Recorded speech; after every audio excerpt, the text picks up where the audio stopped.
operatic, pure holleration of your throat is just everything. I feel like I see the moon and the stars in the sky above when your voice opens up. Oh my goodness.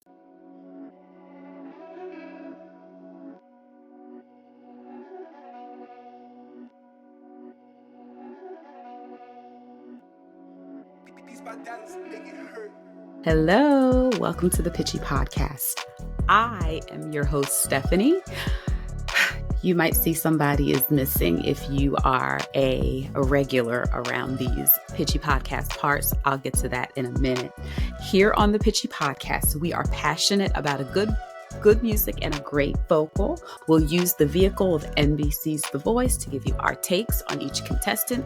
We'll give you our or my feedback on their voice and their overall performance. Now, here on the Pitchy Podcast, we keep it 100 with our feedback and our critiques of each contestant's vocal and overall performance. But what we are never here to do is come for anyone's character or any contestant as a human being. Now, while I may come off a little pitchy, if you know what I mean, I will do my best to share my truth with love, kindness, and respect. And with that, let's get started. This is night 3 of the knockouts, the final night of the knockouts. And our next episode, in the next episode of NBC's The Voice, we will be starting the playoffs. Now, if you are a regular around here, you can see that someone is missing. My wonderful co-host, James, was lifing today. That's a weird way to put it. We always say that we are real people with real lives, and he is a real person with a real life, with a real job that he was at 6:45 this morning and did not get home until 6 p.m. And he just it just was not going to happen tonight. So I told him, I got you, bro. I got this episode. We will finish off the knockouts strong, and I will give you my best takes and my best opinions. And James might share his about tonight's performances at a later date. But for tonight, let's get started. Night 3 of the knockouts, NBC's The Voice, and they did not disappoint. So let's get started. Group 1 was Team Reba. We had Danny Joseph, we had Lauren Michael Sellers, and we had Tate Renner. Starting off the performances with Danny Joseph, he sang It Hurt So Bad by Susan Tedeschi. I hope I got that right. So Danny Joseph is our resident soul, jazzy, bluesy with little gospel inflection, guitar playing artist who is just absolutely incredible. And he, again, did not disappoint tonight. He delivered this song with such power and finesse. That's such a weird combination that I really haven't heard anybody else do, to be able to give such a powerful vocal, but also have some finesse in it. He is one of the only people that I can remember who actually did a duet with a guitar. Like, he actually duetted with his guitar, his electric guitar, during this performance, and it was outstanding. And the fact that he could perform, he could sing, and he could duet with his guitar is something that I don't think I've ever seen on this show. Danny just has holleration all throughout his throat. It's unmatched. There were tones in his vocal that sounded like if Elvis had more seasoning and flavor in his throat. That's what that's what I heard in his vocal this evening.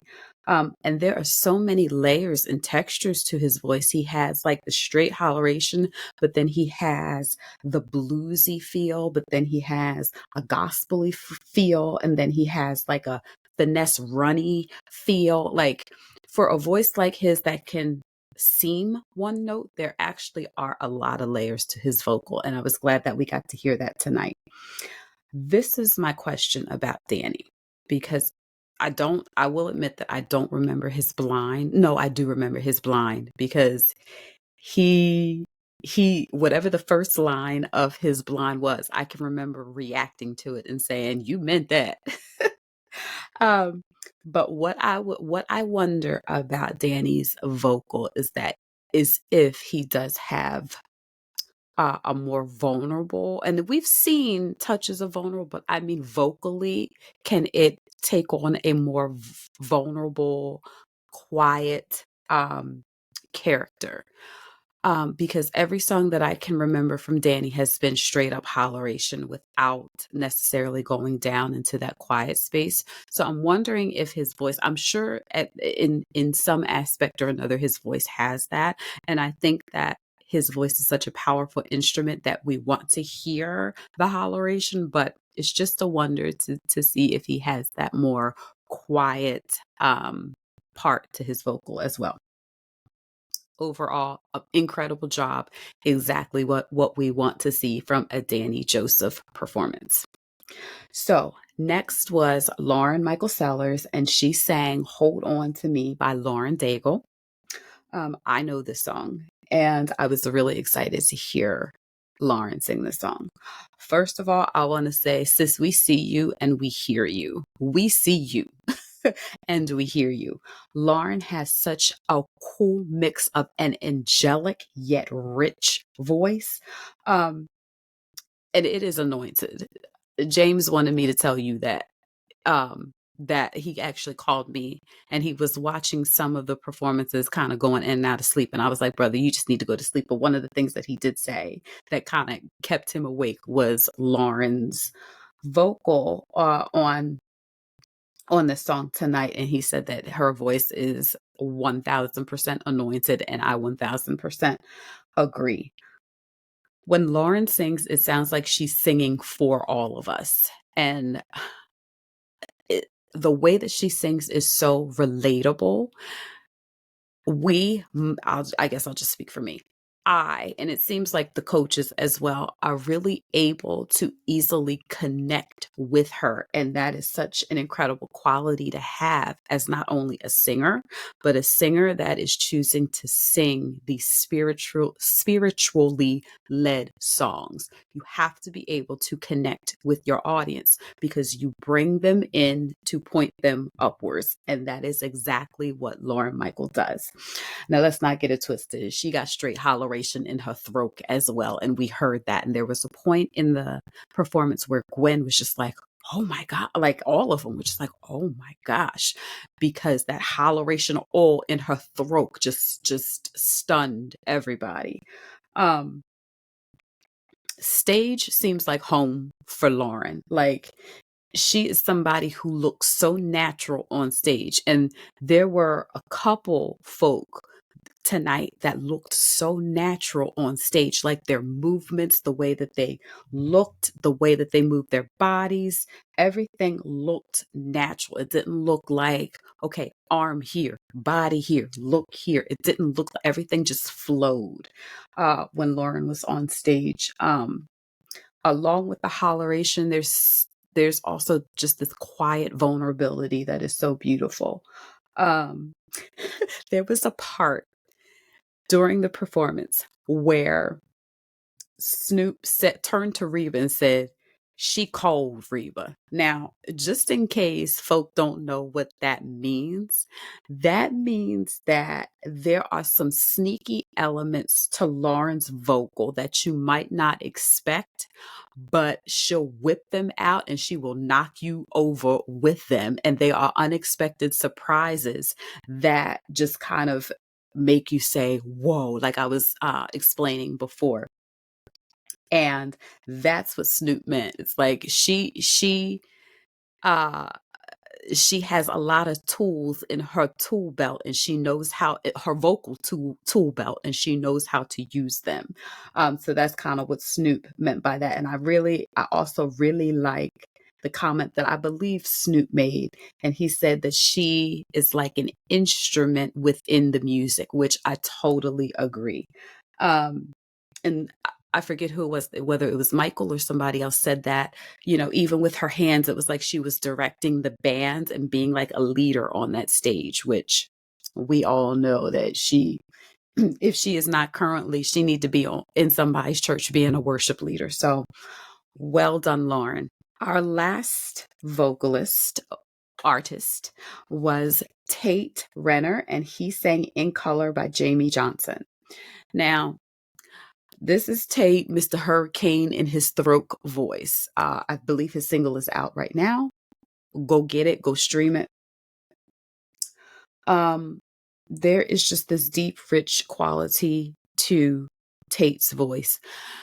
I believe it was Michael Bublé that said that his voice sounds like he's been smoking and drinking for like 50 years. And what I wrote down was something similar, which is for somebody that young, Tate has like life in his throat. That's what his throat sounds like. He has life in it. Um, there there were parts, especially in the chorus of the song, where you could really hear the character in Tate's voice. He is the incredible blend of a country singer songwriter storyteller vocal. And I think that for this season, at least with everybody that's left, he is one of the best in that lane, where you got the country, but you also have like a singer songwriter vibe, but you also have like this storyteller who can really communicate the lyrics of a song. So I really appreciate that about Tate. What I wanted in this performance, though, was a little bit more emotion. There seemed to be a bit of a wall up. And I don't know if that is because there was an emotional connection to Tate in this song. I believe he said, I think this is the second person who picked a song and they thought about their grandparents. So I think that Tate said that this song reminded him of looking at his grandparents' wedding photo that is in black and white, and being able to kind of imagine it in all of the color, and thinking about the colors of their life and their journey. So I've said this before, I'll say it again. Sometimes with songs that we have an emotional connection to, because we don't want to be overcome with the emotion, we create a bit of a wall, but that wall kind of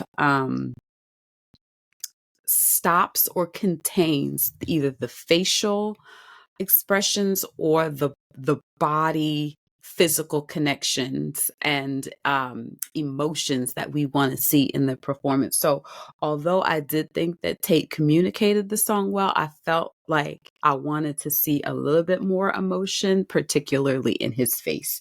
However, all things being equal, it was a wonderful, wonderful performance. So let's get to the results. In this particular round, Reba chose Lauren Michael as her winner, which I'm not surprised by, because Reba always leads with her heart. And I could tell that in the rehearsal and in the actual performance, Lauren Michael had touched her. So not surprised that Lauren Michael was the winner. I was surprised only because I'm not really keeping up with who has saves and steals and all that left. But Reba ended up saving Danny Joseph, so he will move forward into the playoffs as well. Yes, into the playoffs as well. And unfortunately, we have to say goodbye to Tate Renner. So best wishes to you, sir. Okay, so our next pairing, or our next grouping, was with Team Gwen. That was with Jan Dan and Sydney Sturlis. So this was interesting because they showed a picture of this pairing earlier on at least Sydney's Instagram, and there was two people, and I was like, uh-oh, that means somebody left. So in the rehearsal, Gwen let Sting know that there was another artist, Moore, that she had stolen, who unfortunately had to go home. So Moore, we are so sad that you are no longer in the competition. However, checking up on your Instagram, I did see that you have a single that has released. So we wish you all of the best. Now let's move on to Jan Dan. Jan Dan sang Angels Like You by Miley Cyrus. Now, I'm not familiar with this song, but I know it's not R&B. I know that this is a pop song. So I was very, very interested to hear how this pop song would sound on Jan Dan's throat. Jan Dan has one of the most solid, most easy listening voices on this competition. And I don't mean that as a slight. I mean that as the highest compliment. Jan Dan is going to give a vocal where you don't necessarily have to worry. Like, I'm not worried about Jan Dan hitting the wrong note, because it's rarely going to happen, if it happens at all. And there is no difference in this particular performance. Again, very interesting song choice. I'm not super familiar with this song. I feel like once he was singing, I was like, oh, I kind of recognize it.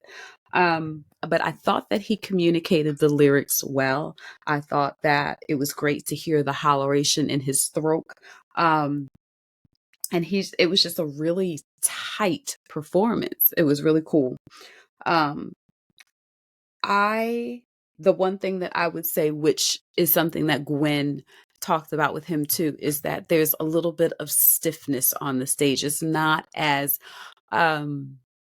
his presence on stage is not as effortless as his voice. So if you are listening, and I'm going to say this about another artist as well, it's so interesting that if you were to close your eyes and listen to Jan Dan, you'd have a different experience than watching him. And so, spoiler, Gwen might be able to continue to work on Jan Dan with some of the, either if it's nerves or just not being on stage a lot, she will be able to help him become more comfortable on stage. And for his presence to match the vocal that he is giving, because the vocal is just everything. It really is everything. So well done, Jan Dan. So next up, we have Sydney Sturlis. And I'm going to say again, as I've said with a few of these young people on this here season, check the birth certificate, because there is no way that she delivered this song, Bruises by Louis Capaldi, in the manner in which she did, with the confidence that she did at being 15 years old and have never experienced heartbreak. I believed you did, ma'am. I believed you did. Those Broadway classes that you took, they sure worked, because you were giving heartbreak. You could have fooled me. There's something that I have said that I haven't said a lot this season, but upon hearing Sydney's rendition of this song, I had to bring out my old line that I used to use on this podcast. All lines were finished. Every line that Sydney sang, the lines were completely finished. There wasn't any line where you felt like she was running out of breath at the end, which, for being her age, that young, it was unbelievable. The maturity at which she was singing the song and the maturity of her voice. Like, 15, she's got this deep, rich alto voice, which, fellow alto right here, I was loving, I was feeling. Yeah, I believed her. There was holleration in her throat. It was a really great song choice for her. And she said in the rehearsal that the previous songs that she's sung haven't really been in her wheelhouse the way this song was. So you could tell that she really did get to pick this song. There was a different kind of confidence and security that she had with the song, which again is kind of crazy, because this is a song about heartbreak and she's not experienced that. But you could tell, you could feel, you could see, you could hear the comfortability, if that's a word, of the song choice in her throat and in her body, by the way that she performed it. There are just some songs where the artist, this is going to sound weird, but I hope y'all can go with me here. Some notes just land right. And some notes, or some lines, when an artist finishes out a line, you're just like, oh, like it just gives you that ooh, or that oh, like there's a reaction. And there were a few moments within the song where she would finish her line. It was just like, ooh, that sounded good, or that felt really, really good. Um, Here's something really cool that Sydney did. At the end of the song, there is a line that says there must be something in the water, and there's another part to that line, and that line repeated itself at least 3 or 4 times. Miss Sydney chose to sing that line differently every time that she sang it. And she communicated that line a different way, and she did her vocal in such a way that it evoked a different emotion every time that she sang it. And I just thought that that was brilliant beyond her years. Well done, Miss Sydney. So here are the results. Gwen picked Sydney as the winner, and she chose to save Jan Dan. Now, I was surprised, and I wasn't surprised because his performance was bad.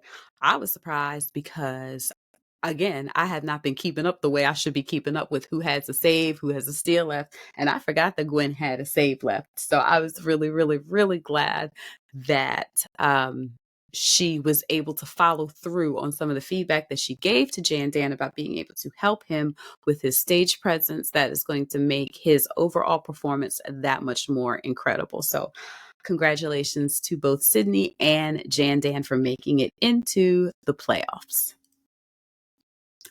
So next we have Coach Snoop's first grouping of the night. He actually had two. Now, this grouping had me in a bit of a wonder today because either on Mondays, earlier on in the day, or beforehand, at least on Monday, the artists that perform on that day will usually post pictures of their performance and or their rehearsal. So we kind of get a sneak peek as to who we're going to be seeing for the evening.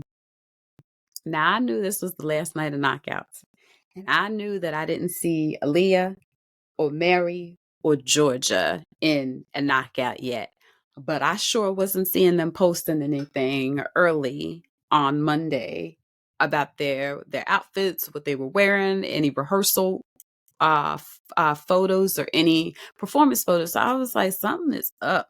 And I actually got on did a little clip for our Patreons. Please join us on Patreon. We are sharing the real.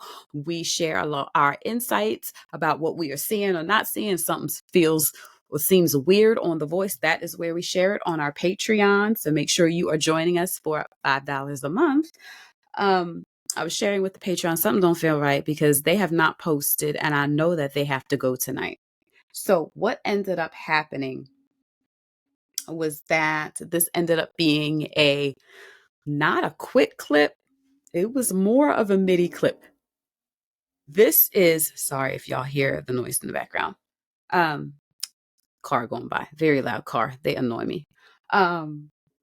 This was one of the best MIDI clips I've ever seen this show do, because they actually showed a piece of everybody's rehearsal footage and a decent chunk, I won't say good, a decent chunk of everybody's performance, which was great to see because it's actually going to give me a little bit of something to talk about. When it started out with Georgia, and they were spending a good amount of time on Georgia. So I was figuring, because you can tell the vibe of the show or the vibe of that segment. You could feel that it's going to be quick clip, MIDI clip, something. And they were spending a lot of time with Georgia on her rehearsal. So I thought it was going to have the same feel as it did with Katie O's quick clip. But we did get to see some of Mary's rehearsal footage as well. And we got to see some of Aliyah's footage as well from her rehearsal. So it ended up, Georgia sang the song Parachute by Chris Stapleton. Georgia is very obviously comfortable on stage, holleration in her throat, performance quality for days. It sounded like a really good performance. I can't give a lot of information because they only gave us like maybe 15-20 seconds of the full performance. So I don't feel like I have a whole lot to speak on, but from what I saw, she delivered a really great vocal. Next was Mary McAvoy, and she sang the song High and Dry by Radiohead. Again, holleration, communication, all the deal. We know Mary can sing her face off. I'm wondering about the song choice. Again, we have 20, like 15, 20-second clip. The part that I saw or that they showed was very repetitive. And I'm sure that's how the song is. I just don't know if that song lent itself, and I don't know this song well, so I can't even give a really like constructive breakdown of the song on whether it really was a good song choice or not. But for the portion that they showed, the the lines of the song repeated, and she was singing them in a very similar way, and it didn't show a whole lot of range. There might have been range in other portions of her vocal, but just in the clip that we saw, we didn't see a lot of range. But I did hear her hitting them notes, though. She was sounding spectacular like she always does. Now, our third contestant was Aliyah, and she sang Angel by Haley. Now, I don't know this song super well, but this is a super hard song. I do know that. Aliyah just gives pro. And if y'all have listened to the podcast before, y'all know what we mean by that. She looks like a professional on stage. She sounds like a professional on stage, and she's only giving a vocal that a professional could do. This, again, I don't know this song super well, but this sounds like one of those songs where it's just like, should you even attempt this song? Because it's so hard. It's just like what she did with the Tamar Braxton song. It's like, should you even really be attempting this song? Because it's so difficult. The song does a lot. The song moves a lot. There's just a lot going on. And though I don't know that everything landed, I know that enough did to make me be like, dang, girl, you just sang this live. Now, it's not truly live. It's recorded, but it's live in front of the judges and the coaches in the audience. So from what I saw, it's just like, props and bravo and standing ovation to you to attempt such a difficult song. And for the most part, landed 10 toes down. Like, incredible. Um, I would love to hear Aliyah do a song like that I find really challenging, but I don't think moves as much as some of the songs that she's done before. I would love to hear her sing I Have Nothing by Whitney Houston. Now, you say the name, saying Whitney Houston on this here program is like, we don't sing Whitney songs. However, I think Aliyah does sing Whitney songs. I think that she would sing the mess out of the song. I think that it could be a moment for her on this show to sing a song like I Have Nothing, that again does not have all the movement and runs and stuff, but is hard because it's Whitney, but it gives enough range, enough holleration. And I think that song would sit really pretty in Aliyah's voice. So, the results. Aliyah was our winner. And unfortunately, Georgia and Mary were sent home. So, next up was another Coach Snoop group. And for this one, we actually got to see the full rehearsal and the full performances. We had ChrisDeo, we had Mikaela Ayura, and we had Torre Blake, who we have not gotten to see a lot of. So it was great to see a full segment and a full rehearsal and a full performance of Torre. So starting with ChrisDeo sang the song Beneath Your Beautiful by Labyrinth. First off, ChrisDeo's voice, incredible.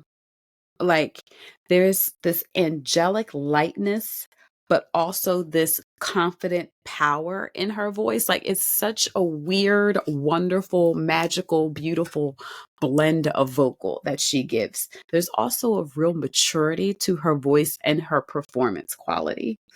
There is an authenticity to the way that ChrisDeo sings and the way that she delivers her vocal that is just incredible. Yeah, she had Snoop in tears. She had Snoop he was in tears the entire performance, and Reba. So when there is somebody who can just touch your soul and touch your heart just by their presence and their voice,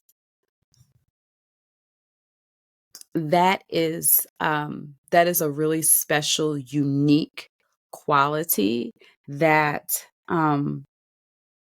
I think ChrisDeo has always had, but it's really so cool to have it validated by people like a Snoop Dogg and people like a Reba. So I think that's really incredible.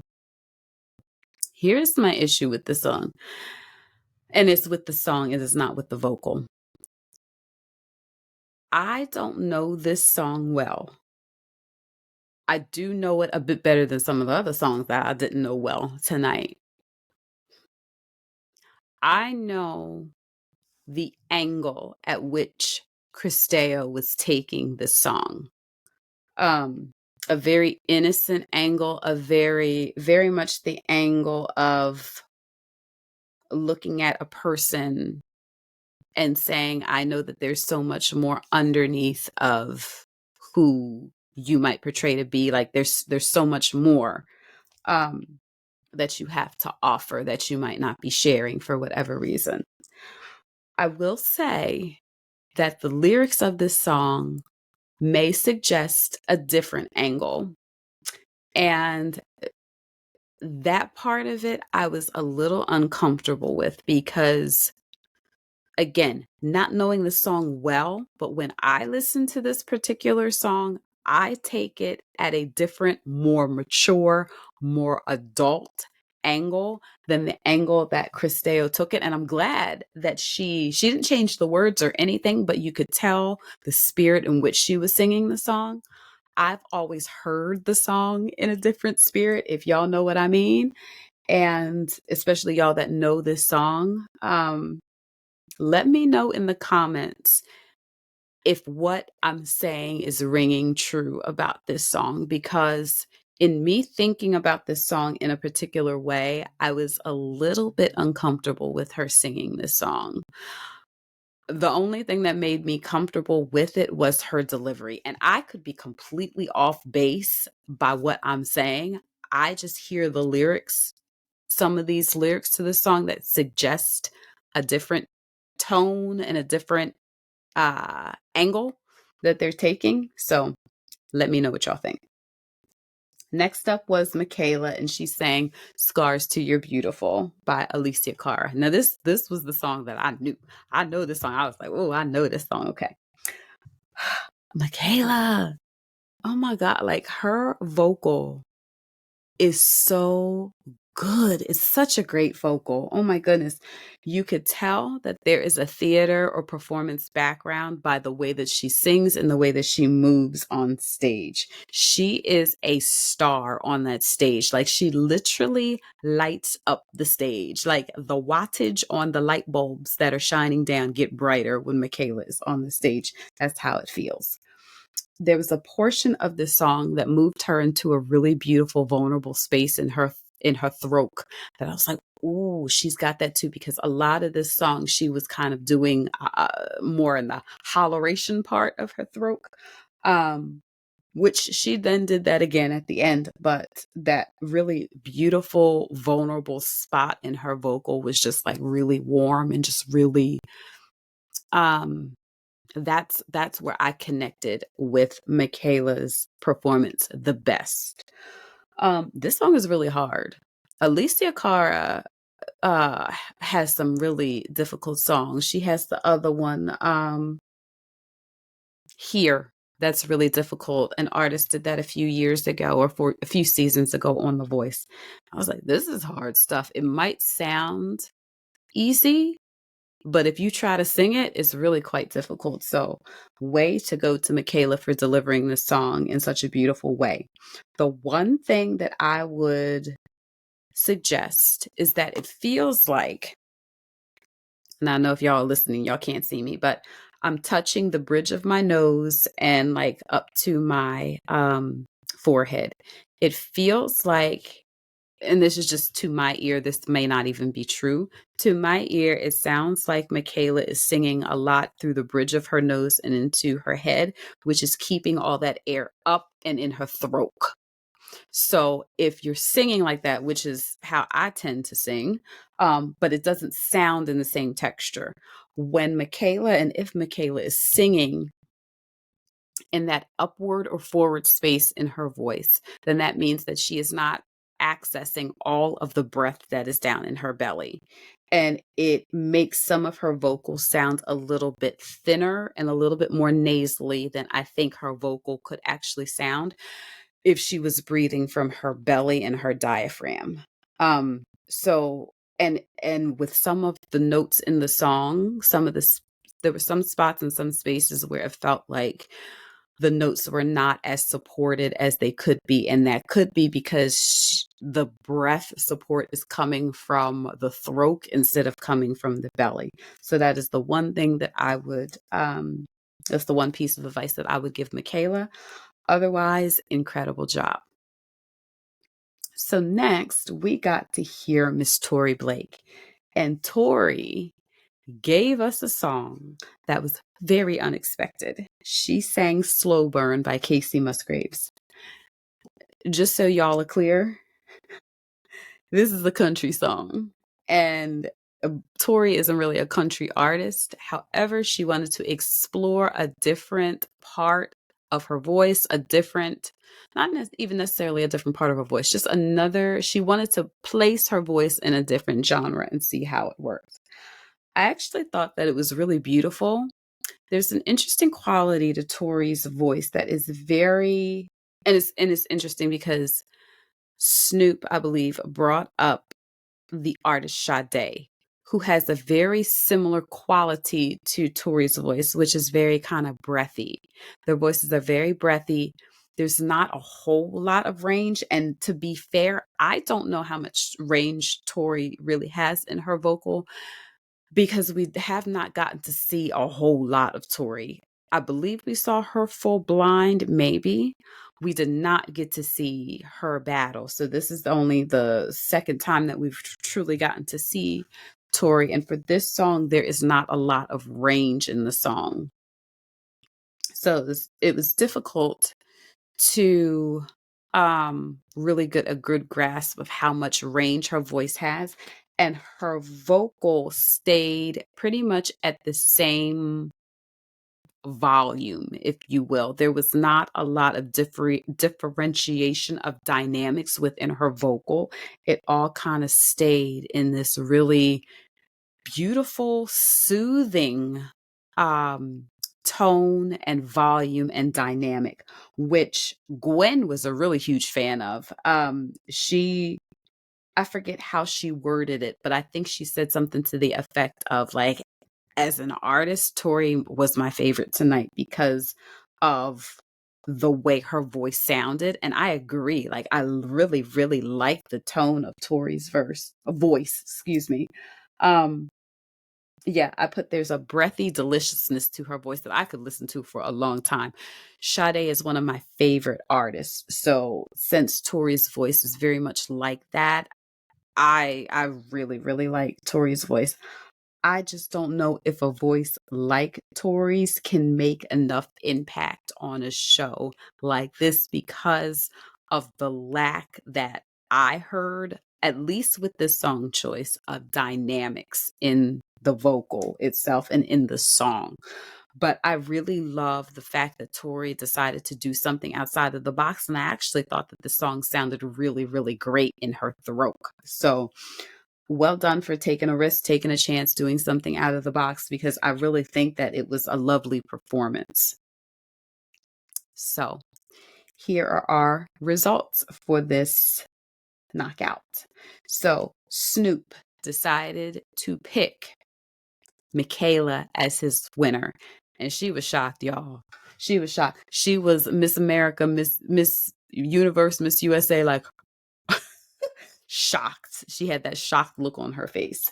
And it was very endearing because Snoop was very emotional about this grouping.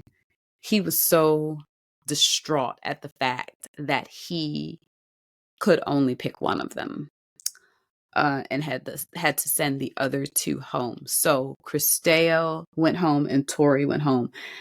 ChrisDeo was obviously emotional, and in her comments to Snoop as she was leaving, she had all really kind and really wonderful things to say. I was like, please, somebody have a therapist on call for Snoop, because between ChrisDeo and Torre and Mikaela, like between just that group alone, he was having such a hard time having to say goodbye to people. So I hope I hope that Snoop was able to get the emotional support that he needed in his time in that particular round, in that particular knockout, because uh, and I say that in kind of a joking way, but it really is so endearing to see how much he cares, not only about the process and about the show and about doing a good job. He actually really, really, really cares about these artists. So that was really, really wonderful to see. So our last pairing grouping was our Friday leak. So I've had a little bit of time to marinate on these here performances. We had Michael Bublé's incredible final knockout pairing of Jeremy Belote, Kiara Vega, or Kiara Vega, and Sofronio Vasquez. Oh my word. Oh my word. Let's start with Jeremy. Can we talk about the fit? Jeremy, that I know there have been some dope fits this here season. That fit was dope, bro. The deconstructed tie that was clipped around you, it was everything. It was everything. I'm like, oh my God, dudes are going to start doing that. That is one of the first times that I have seen a fashion element on this show where I'm like, dudes are actually going to like do this. Like, if a dude sees this, they're actually going to go out and do the deconstructed tie clipped around, just flowing. It was, to the wardrobe team of NBC's The Voice, standing ovation, because the jacket was fit, and the white shirt underneath, and the look was incredible. But now let's talk about this vocal. Jeremy out here singing Golden Hour by Jake. Oh my God. You did not need to tell us that you had a theater background. It was all over you. Broadway is all over you. They need to be calling you now and buying out your The Voice contract so you can go on Broadway on today. The operatic pure holleration of your throat is just everything. I feel like I see the moon and the stars in the sky above when your voice opens up. Oh my goodness. There is a magical vulnerability to your performance, to at least to this performance. It was so beautiful. And just the instrumentation of it all, the arrangement of this song matched with your vocal was just magical. Oh my goodness. There is a cry in your voice that is so beautiful. There's just a soaring that just open. I swear I see the heavens. I see all the heavens when your voice opens up the way that it was allowed to do in this fantastic pick of a song. I've never heard operatic runs before, sir, and it was just incredible. But then you did falsetto too. You wasn't just doing like operatic high notes. You were doing like straight up full throat falsetto, which was absolutely incredible. And you are another one of these people where stage is home. And I mean that in what I mean by that is your movements and your presence on stage are so natural. It does not look like you're putting on. It does not look like things are rehearsed, even though they probably are to a degree. However, it does not look like, okay, look left, look right, arm here, arm there. It just, everything just flows in the most natural and beautiful way. It's so incredible. When you said in the rehearsal that one of the reasons why you picked the song is because of your grandparents who have been married for 60 years and they are still like madly in love. I heard that in the last line of the song that says something about like two lovers sitting in the car, falling for each other. I was just like, I see your grandparents. I don't know them, but I can see your grandparents in this car, like 62 years ago when they first met or whatever it was, falling in love. Like I felt the story and it just made me so emotional. So thank you, thank you, thank you, thank you for this beautiful, beautiful performance. This song has been done at least one other time on this show by our friend Bodie in our first season of doing this show. But this rendition was just as incredible. So thank you, Jeremy, for a wonderful performance. Next was Kiara, who sang another song that was one of my favorite songs from a past season, Call Out My Name by The Weeknd. We all know what the song is about. And it don't have nothing to do with Jesus, but this song makes me want to go into worship. It is, I don't know what it is. I think it's just the holleration in the song that just makes me want to shout. Okay, Kiara. So in season 22 of NBC's The Voice, an artist, Kike, did this song. And he actually had to do it in a soundstage by himself because he was suffering from COVID at the time. And this was during the live shows. He could not be in the main studio. He had to be in a separate studio delivering the song. So he did not have audience. He did not have band around him. It was literally him in a room recording this because he had COVID. And it is my absolute favorite version of this song, even more than The Weeknd. So when I heard Kiara was singing this song, I was like, because I can't let go of Kike's version. But this is what I will say. You said in rehearsal that this song is not normally a song you would pick and that you wanted to stretch yourself. Kiara, your voice is incredible. Your voice is absolutely stunning. It is everything that I love in a female vocal. There's this depth to it. There's this realness. There's this attitude, the sass that comes out. There are these inflections in your tone that just sound like me. I don't know how another way to say it. They just sound real. And it is like a Rihanna voice. It is like an Alicia Cara voice. Like it's just such a young, fresh, authentic sound. And I loved it. You told the story of the song with your vocal, and it was done in a way, because I don't know that I've heard a female artist sing this song. And if they have, it has not moved me. Your vocal actually moved me, and it moved Snoop to the point where he said that at the end of the song, the run that you did gave him chills, and I felt that as well. And Come Through Band, the band was giving on this song. If y'all have not listened to this song with headphones or your earbuds in, do yourself a favor and do that, because what the band was doing was so delicious. It was so delicious. Here's the one thing that I would say is that it was a totally different experience when I had my eyes closed, listening to the vocal, and then when I had my eyes open, watching you give the vocal. There was a little bit more restraint to your physical presence on stage than there was to your vocal. Your vocal did not match how you looked on stage, because what you looked on stage was very like calm, very collected, very strategic, not sterile, but not as emotional as I would have liked to have seen. But your vocal was giving it all.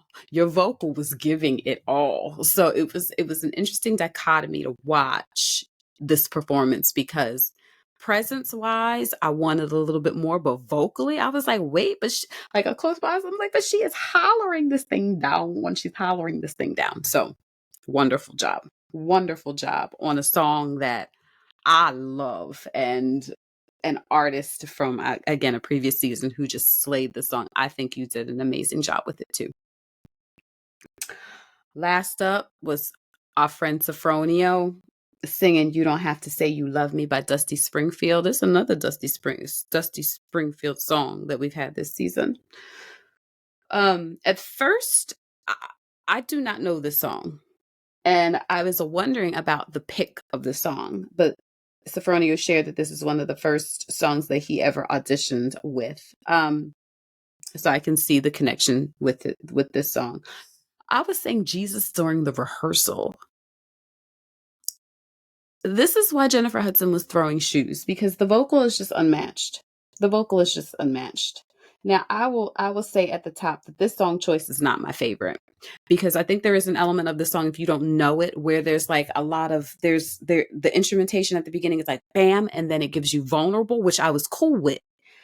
But the chorus actually doesn't give the energy that you think that it should, coming off of how the verse is ending. There's actually, it feels like a dip in energy, but that energy is intensified by the end of the song.